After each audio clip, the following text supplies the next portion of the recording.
बिस्मिल्लाहिर्रहमानिर्रहीम अस्सलाम वालेकुम। हेलो फ्रेंड्स, उम्मीद आप सब खैरियत से होंगे। Welcome to my YouTube channel civil engineer in field. आज जो है हम क्वालिटी रिलेटेड जो मोस्ट इंपॉर्टेंट हैं आरएफआई एंड एमआईआर उसके बारे में देखते हैं इस वीडियो के अंदर। बाकी बहुत सारी मैंने वीडियोस बनाई हैं कि क्वालिटी कैसे इंस्पेक्शन की जाती है, इंस्पेक्टर जो है क्वालिटी इंस्पेक्टर आके साइट पे कैसे इंस्पेक्शन करता है। बट साइट के ऊपर जब सिविल इंजीनियर या सिविल सुपरवाइजर, साइट सुपरवाइजर कोई कोई जॉब परफॉर्म करता है तो उसने उसके इंस्पेक्शन के लिए आरएफआई रेज करनी होती है। लेट्स से कि हमने कोई कंक्रीट करनी है, पोरिंग करनी है और इंस्पेक्शन करवानी है, तो उसके लिए मुझे आरएफआई रेज करनी पड़ेगी कि मेरी ये फाउंडेशन है और मुझे जायज़ की कंक्रीट पोरिंग करनी है तो क्वालिटी करेगा, ठीक है। तो उसके बाद आरएफआई क्या है और उसके कंपोनेंट्स क्या हैं उसकी तरफ आते हैं। ये रिक्वेस्ट फॉर इंस्पेक्शन है, ठीक है, और कहीं कर इसको जो है आईआर भी बोलते हैं, इंस्पेक्शन रिक्वेस्ट भी बोलते हैं। इसके जो है ना 4 मेन कंपोनेंट्स हैं। उसके अंदर क्या है कि आरएफआई फॉर्मेट जो है हर कंपनी का डिफरेंट होता है, फ्रंट पेज, ठीक है। उसके अंदर मैं एट द एंड आपको सैंपल दिखा भी दूंगा। उसके अंदर आपकी डेट, आपका क्यूसी का नेम, आपका civil supervisor, site engineer, civil engineer कौन है उसका नेम, और जो आपका क्लाइंट है पीआईडी उनकी तरफ से उनका नेम, और डिटेल्स डिस्क्रिप्शन कि आप किस चीज़ के लिए रेज कर रहे हैं आरएफआई, कौन सी लोकेशन के लिए है, ये सब कुछ उसमें होगा फर्स्ट पेज के अंदर। फिर आईटीपीज़ हैं, आईटीपीज़ का जो है एक अलग से वीडियो बना लेंगे, इंस्पेक्शन टेस्ट प्लान होता है ये, ठीक है। ये स्टार्ट के अंदर क्यूसी इंजीनियर और क्यूसी सुपरवाइजर्स जो हैं वो जनरेट करते हैं, और हर एक्टिविटी के लिए आईटीपी होती है, और आईटीपी के अंदर जो है उनकी रिकमेंडेड जो है चेकलिस्ट होती हैं, ठीक है। जब ये आईटीपी होगा, आईटीपी के साथ फिर चेकलिस्ट आती हैं। लेट्स से कि हमने कंक्रीट वर्क करना है, ठीक है। तो अगर कंक्रीट वर्क करना है, कंक्रीट पोरिंग का काम करना है, तो आपकी जब कंक्रीट के मिक्सर आपको रिसीव होगा तो उसकी एक साथ उसके साथ डिलीवरी टिकट आएगी, ठीक है। आपने वो टिकट की कॉपी अटैच करनी है। फिर टेक्नीशियन जो है ना, थर्ड पार्टी टेक्नीशियन, वो भी आपको एक जो है ना उसके साथ बना के देता है। उसको कह लें आप टिकट टाइप है, वो उसके ऊपर लिख के देगा। वो अपनी एक चेकलिस्ट होती है, उनका एक फॉर्मेट होता है, उसको फिल करते हैं और वो फिल करने के बाद आपको हैंड ओवर करेगा। उसको भी आपने इसके साथ अटैच करना होता है। और उसके बाद जो है आईएफसी ड्राइंग के मतलब जो चीज़ हम पोर करने जा रहे हैं उसकी drawing at the end attach होगी। आरएफआई रेज करना हर उसके लिए डिफरेंट होता है, और डिफरेंट एक्टिविटीज़ के लिए डिफरेंट टाइप्स ऑफ चेकलिस्ट होंगी, ठीक है। अगर आपने कंक्रीट पोर की तो कंक्रीट का जो है वो डिलीवरी नोट होगा साथ में, और कह सकते हैं उसके साथ में जो थर्ड पार्टी की तरफ से आपको रिपोर्ट दी जाएगी वो आपने उसके साथ अटैच करनी है।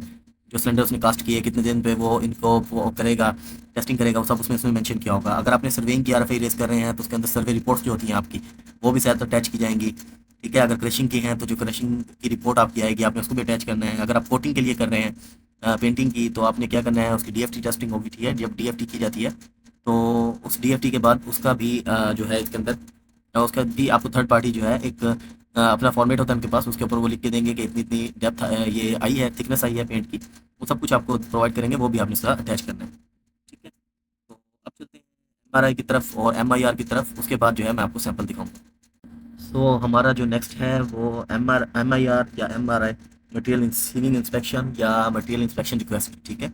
और इसके अटैचमेंट्स क्या हैं। जब भी आपको साइट के ऊपर कोई मटेरियल रिसीव होगा, लेट्स से कि कोई एंकर बोल्ट्स हैं या फिर कोई स्लीव्स हैं जो आपने यूटिलाइज करने हैं, या कोई पाइप है, या कोई लॉन्ग एल्बो बेंड्स बोल रहे हैं वो है, या स्टील रिइंफोर्समेंट है, मतलब कुछ भी जो आपकी साइट रिलेटेड है और आपने उसको रिसीव करना है, तो उसकी पहले इंस्पेक्शन की जाती है एज़ पर क्वालिटी। उसके लिए आपको सेम जो है डॉक्यूमेंट रेज करना है, एमआईआर या एमआरआई रेज करनी होगी, और उस मटेरियल के साथ डिलीवरी नोट आता है। तो अभी मैं चलें इसके कंपोनेंट्स के और अटैचमेंट्स के ऊपर चलते हैं। पहले तो वही सेम होगा, एमआईआर फ्रंट पेज होगा, कुछ भी फॉर्मेटिंग उसका फॉर्मेट हो सकता है, हर कंपनी का एक डिफरेंट फॉर्मेट होता है, तो उसके ऊपर हम बात नहीं करेंगे। सेकंड है आईटीपी, वही इंस्पेक्शन टेस्ट प्लान्स बनते हैं, और इंस्पेक्शन टेस्ट प्लान्स के अंदर ही लिखा होता है कि किस मटेरियल के लिए कौन सी अटैचमेंट हमने देनी है, या कौन सी चेकलिस्ट अटैच की जाएगी। उसमें चेकलिस्ट आती हैं एज पर मटेरियल डिपेंड करता है, हर मटेरियल की डिफरेंट चेकलिस्ट होती है। उसके बाद परचेज ऑर्डर ऐसी चीज़ है कि हमने कंपनी की तरफ से, कंपनी वाले जो हैं वो एक पीआर रेज करेंगे, कोई भी साइट वाला। वो पीआर ये होगी कि परचेज रिक्वेस्ट होगी कि मुझे ये मटेरियल चाहिए, ठीक है। तो जब वो पीआर रेज होगा तो कंपनी की जो प्रोक्योरमेंट डिपार्टमेंट है वो उसका पीओ परचेज ऑर्डर बनाती है, और वेंडर की तरफ जो है वेंडर से उस मटेरियल को मंगाया जाता है। वो एक पीओ है जो अप्रूव पीओ होता है, उसके थ्रू ही वेंडर जो है आपको मटेरियल प्रोवाइड करेगा। जब वो मटेरियल प्रोवाइड करेगा तो उस मटेरियल के साथ आपको साइट के ऊपर एक डिलीवरी नोट दिया जाता है, ठीक है। वो डिलीवरी नोट जो है वो भी एक अटैचमेंट है, वो भी हमने एमआईआर के साथ रेज करनी है कि हमने इस डेट को ये मटेरियल रिसीव किया और इतनी इसकी क्वांटिटी थी, ये हमने ऑर्डर किया था। सब कुछ उसके साथ अटैच होगा कि हमारी डिस्क्रिप्शन जो हमने परचेज करने के लिए ऑर्डर दिया था और जो हमें डिलीवर हुआ, वो चेक करते हैं कि आया कि ये बहुत बहुत जो है वो दोनों के दोनों सेम है कि नहीं है, ठीक है। उसके बाद जो है हमारी अब वो भी सिमिलरली मटेरियल के ऊपर डिपेंड करता है कि आपका किस तरह का मटेरियल है। उसके साथ बहुत सारे सर्टिफिकेट्स होते हैं, टेक्निकल डाटा शीट्स होती हैं, ठीक है, सीओसी होता है। उसके बाद आप बोल सकते हैं कि ये मटेरियल जो है ना वो मटेरियल टेस्टिंग सर्टिफिकेट होता है, एमटीसी होता है, कोटिंग सर्टिफिकेट होगा। अगर कोई लेट्स से कोई रिबार है या कोई इस तरह का मटेरियल है जिसके ऊपर कोटिंग की गई है तो कोटिंग सर्टिफिकेट उसका मिलेगा आपको, ठीक है। और इसी तरह मैंने आपको ऑलरेडी बताया टीडीएस टेक्निकल डाटा शीट होती है, वो आपको रिसीव होगी क्वालिटी से रिलेटेड। ये क्वालिटी सर्टिफिकेट्स हैं जो सर्टिफिकेट्स हैं ये भी मटेरियल के मुताबिक होंगे, और इनकी भी आपने अटैचमेंट साथ में लगानी होती है। और अगर कोई इस तरह की चीज़ है जिसकी कोई डायमेंशंस वगैरह हैं तो उसके लिए आपको वेंडर जो है वो प्रोवाइड करेगा कि इसकी ये डायमेंशंस हैं, इनर ये है, आउटर ये है, वो सब। उसके अलावा वो जो ड्राइंग्स होंगी वो भी आपको साथ अटैच करनी पड़ेंगी। At the end IFC, similarly IFC वही चीज़ है कि कहाँ पर हमने इसको मटेरियल को यूटिलाइज करना है, उसकी जो स्पेसिफिक ड्राइंग है आईएफसी जो है issued for construction drawing. Shop drawing is another thing, और जो है आईएफसी इशूड फॉर कंस्ट्रक्शन जो ड्राइंग्स है, अप्रूव ड्राइंग्स, वो अलग हैं। उनको आप इनके साथ अटैच करेंगे और आपकी एमआईआर रेज हो जाएगी।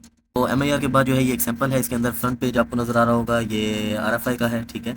और इसके बाद फ्रंट पेज था वो आरएफआई का, उसके बाद जो है ये हमने इसके साथ चेकलिस्ट अटैच की हुई है। तो ये कंक्रीट पोरिंग की है, कंक्रीट प्लेसमेंट की चेकलिस्ट है, जो था वो हमने सब मेंशन करना है। ये डिलीवरी नोट है जो हमें रिसीव हुआ, टिकट भी बोल सकते हैं आप इसको, जो मिक्सर के साथ आती है। और ये वो चेकलिस्ट है या वर्कशीट है जो थर्ड पार्टी हमें प्रोवाइड करता है। और उसके बाद एट दी एंड जो है हमारी ड्राइंग, ठीक है। ये एक आरएफआई है कंक्रीट पोरिंग की।